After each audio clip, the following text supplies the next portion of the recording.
अस्सलामुअलैकुम वरहमतुल्लाहि वबरकातुह। कैसे हैं आप लोग? अल्हम्दुलिल्लाह मैं खैर आफियत के साथ हूँ। उम्मीद करता हूँ आप लोग भी बखैर होंगे। कल अपनी बात नहीं हो पाई थी क्योंकि इतवार का दिन था, थोड़ा सा फैमिली में जो है टाइम देना पड़ा। तो आज शुरू करते हैं आलमी हालात हाज़रा। आज की दो बड़ी खबर, एक तो खुशखबरी भी आप कह सकते हैं कि मुसलमानों की आपसी लड़ाई जो है ख़त्म हो गई है। कहाँ? सीरिया में। तो उसके बारे में बताता हूँ। और दूसरा जो ग्रीनलैंड का मामला है, डोनाल्ड ट्रंप, तो वो जो है समझ जाइए कि आलमी डकैत उसको कह सकते हैं, आलमी गुंडा कह सकते हैं, या फिर आप पागल भी कह सकते हैं।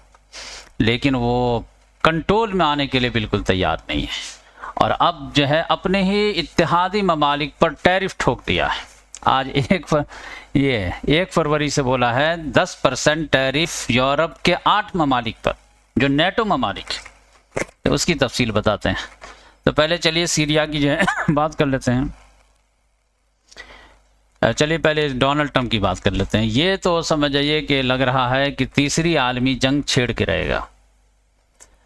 और ग्रीनलैंड का मामला है तो वेनेजुला तो बार बार जो उसको बदनाम किया गया कि क्यूबा जो है ये कम्युनिस्ट मुल्क है, वेनेजुला कम्युनिस्ट मुल्क है और इसमें यहाँ पे ये अत्याचार है, वो अत्याचार है, तो उसको ये कर लिया। ग्रीनलैंड में तो कैपिटलिस्ट लोग हैं, इनके इत्तेहादी लोग हैं।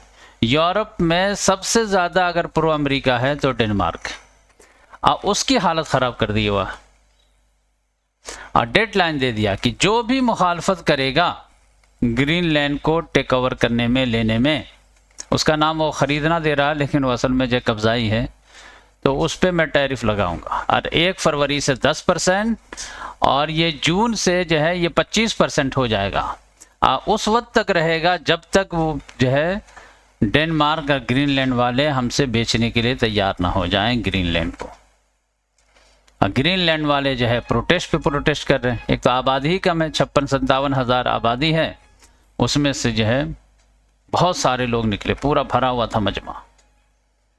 अब वो लोग भी जो है मागा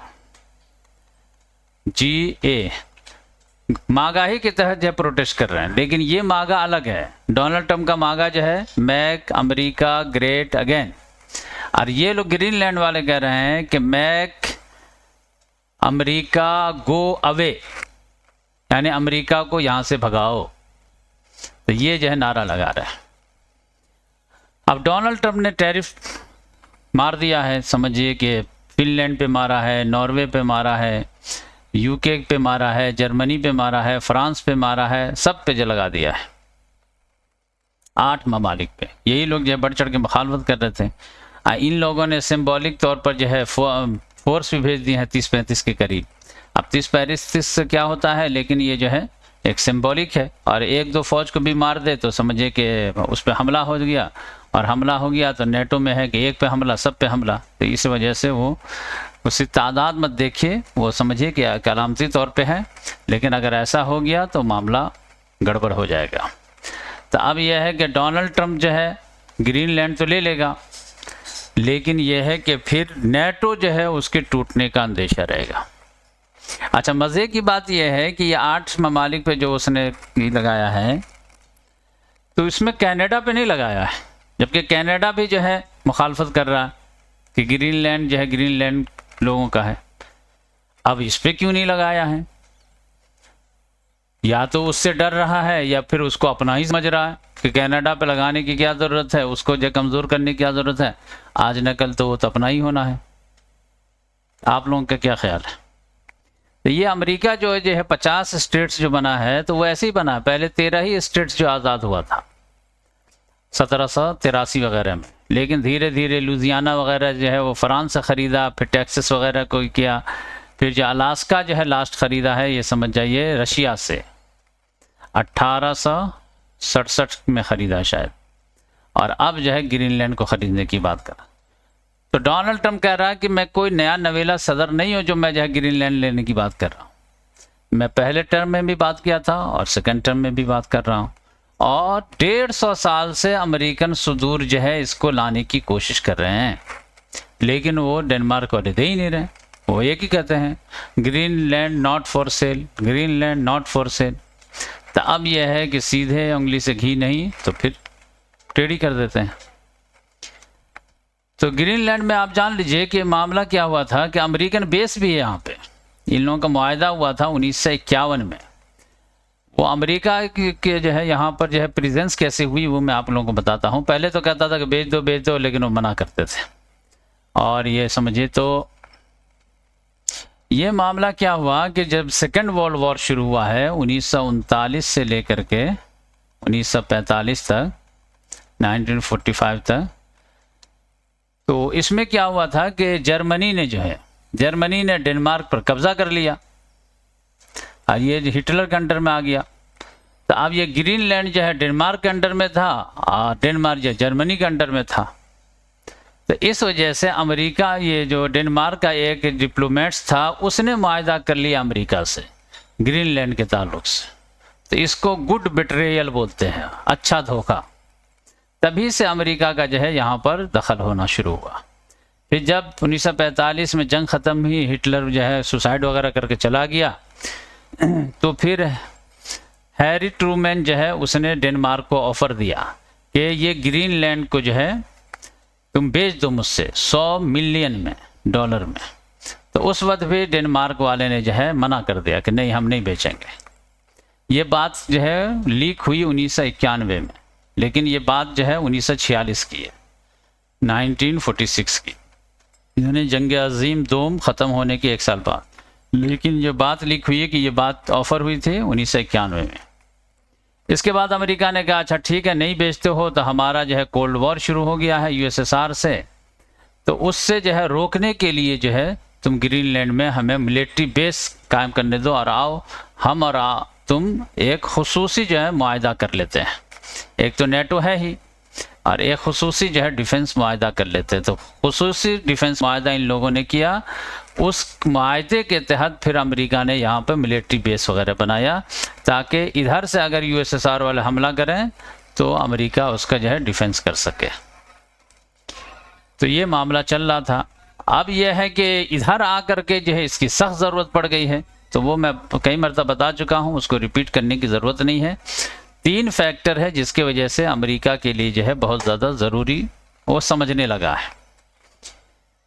एक तो यह है कि यहाँ पर जो है बर्फ़ वगैरह, ये आर्टिक रीजन है, ये देख रहे हैं आर्टिक ओशन। तो ये आर्टिक ओशन और अटलांटिक ओशन इसके बीच में है, ये समझें। तो ये आर्टिक ओशन तो कुछ है ही नहीं, बर्फ़ ही बर्फ़ जमा रहता हमेशा।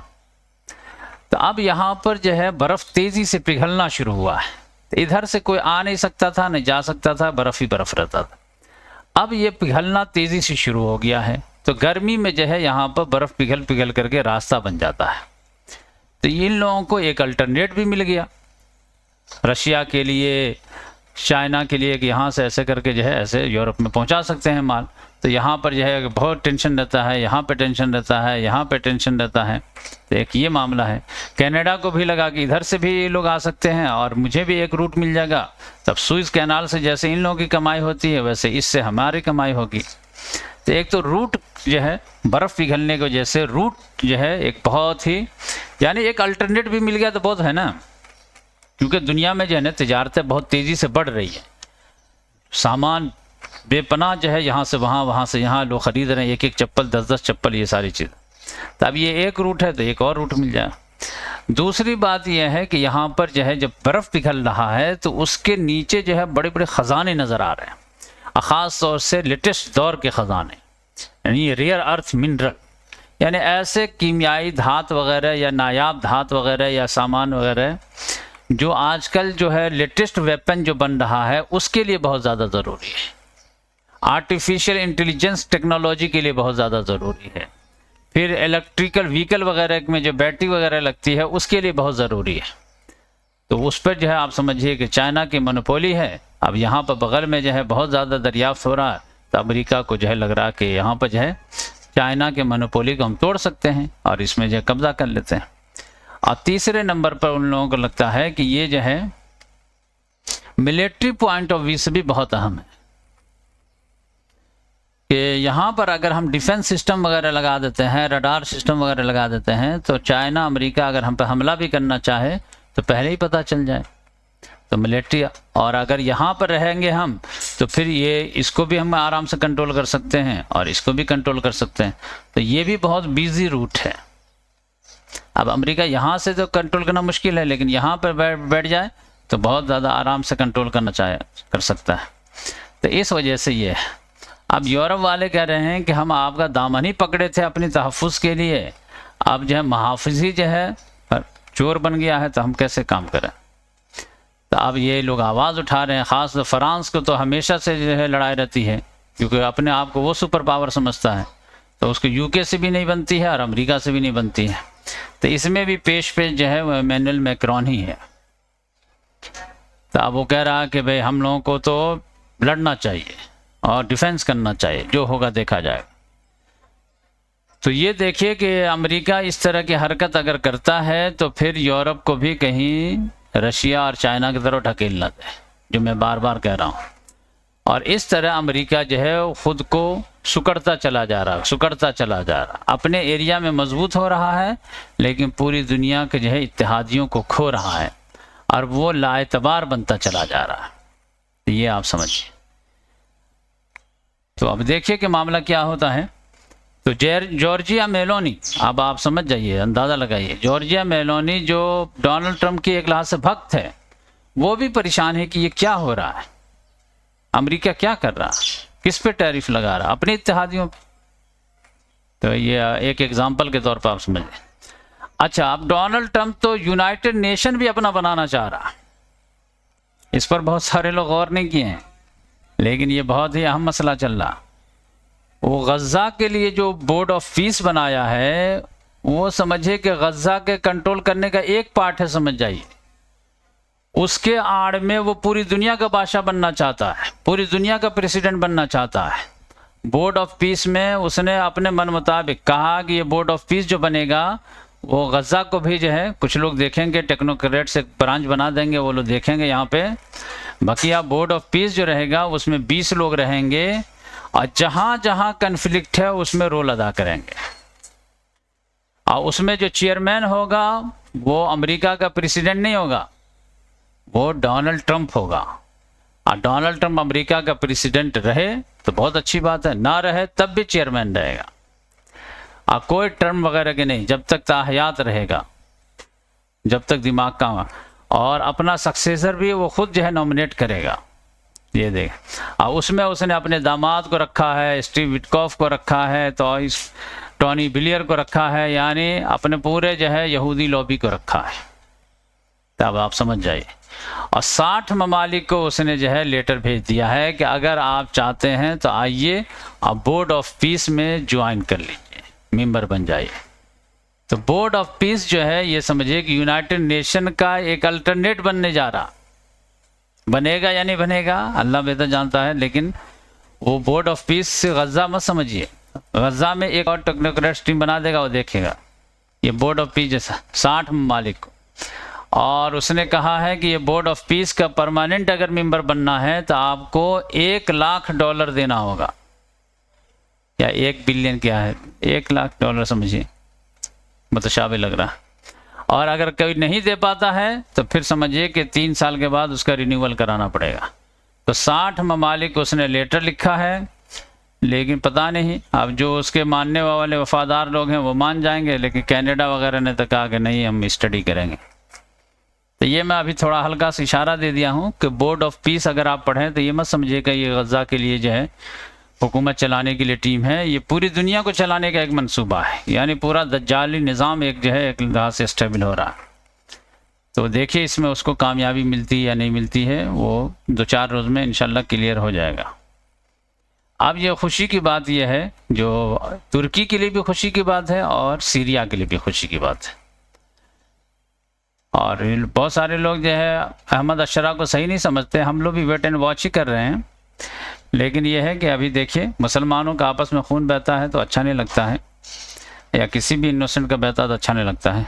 यहाँ पर जो है SDF का मसला हो गया था, 3 लोगों की लड़ाई चल रही थी तो कल जो है इन लोगों का एग्रीमेंट हो गया है और 3 इलाका जो है ख़ासतौर से उन लोगों के स्ट्रॉन्ग था कुर्द फाइटर का, तो वो लोग जो है सरेंडर कर दिए एक लिहाज से, और सीरिया की जो नई गवर्नमेंट बनी है उसके अंदर जम हो गया। तो ये SDF यहाँ कमज़ोर होगा तो समझ जाइए कि तुर्की में PKK है तो वो भी कमज़ोर होगा, या वहाँ के बड़े बड़े जो है लीडर जो है वो यहाँ पनाह लिए रहते हैं, तब तुर्की ने कहा कि इन लोगों को वापस करो हमें।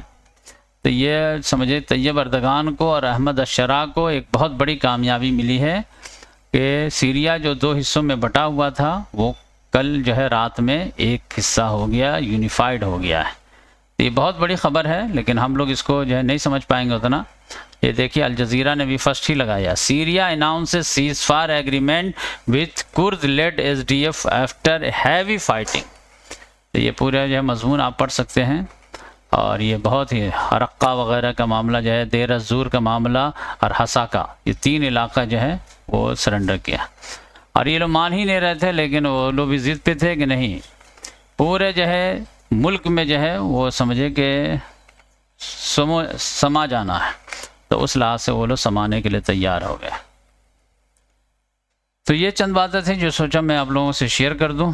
और फिर जो है इंडिया के जो जियोपॉलिटिक्स है, तो उसमें मेन मसला वही है कि जो है वेनेजुला, ग्रीनलैंड, फिर ईरान के बाद जो है इंडिया का नंबर भी लग सकता है कि जो बात नहीं मानेगा और रशिया से तेल वगैरह ख़रीदेगा तो उस पर टैरिफ लगने वाला है। तो आज की तारीख है कि उसमें जो है इजाफा वाला मामला है।